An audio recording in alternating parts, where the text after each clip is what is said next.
ইদানিং একটা বিষয় প্রচুর পরিমাণে লক্ষ্য করতেছি, সেটা হচ্ছে যে চোখ বন্ধ করলেই শুক্রবার, চোখ বন্ধ করলেই চোখ খুললেই বৃহস্পতিবার শুক্রবার চলে আসতেছে। এই কথা যে আমি একা বলতেছি বিষয়টা এমন না, অনেকের পোস্ট দেখলাম, বিষয়টা মোটেও কাকতালীয় না। আমি নিজেই অনুধাবন করতেছি কিভাবে কিভাবে যেন দিন কেটে যাচ্ছে।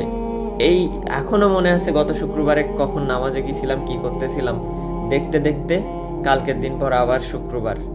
তো মানে এই পরিমাণে যে সময় চলে যাচ্ছে আমাদের হাত থেকে দ্রুত, দিন শেষে একটা জিনিস মনে হয় যে আসলে নিজের জন্য বা আখিরাতের জন্য তেমন কিছু হয়তো বা আমরা করতেই পারলাম না।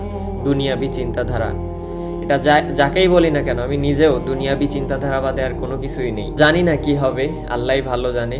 আর অনেকেই বলতেছে এটা শেষ জামানার, বা এটা হচ্ছে যে শেষ জামানার আলামত আর কি, মানে কিয়ামতের আলামত, যে খুব তাড়াতাড়ি শুক্রবার আসবে, শুক্রবার চলে যাবে, দিন পার হবে।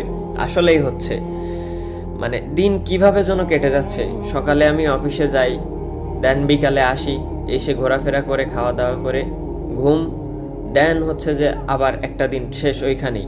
দেখতে দেখতে মানে আমি কখনো দেশের বাইরে তো দূরের কথা, দেশের মধ্যেও কোথাও বাড়ি রেখে 4-5 দিন একসাথে অন্য জায়গায় ওইভাবে থাকা হয়েছে বলে আমার মনে পড়ে না।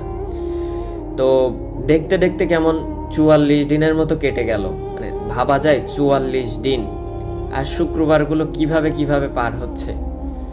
তো আল্লাহ সবাইকে হেদায়েত দান করুক, এইটাই আমি চাই। আল্লাহ আমাকেও হেদায়েত দান করুক। জানি না দুনিয়াতে কতদিন আছি, তবে দিন শেষে যে আশা ভরসা ফ্যামিলির সাথে কাটানোর, তাদের সাথে একসাথে থাকার, এতটুকুই আর কি।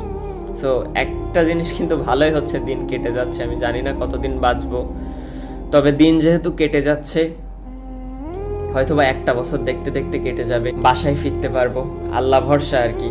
আপনারা দোয়া কইরেন, আপনাদের জন্য দোয়া থাকলো।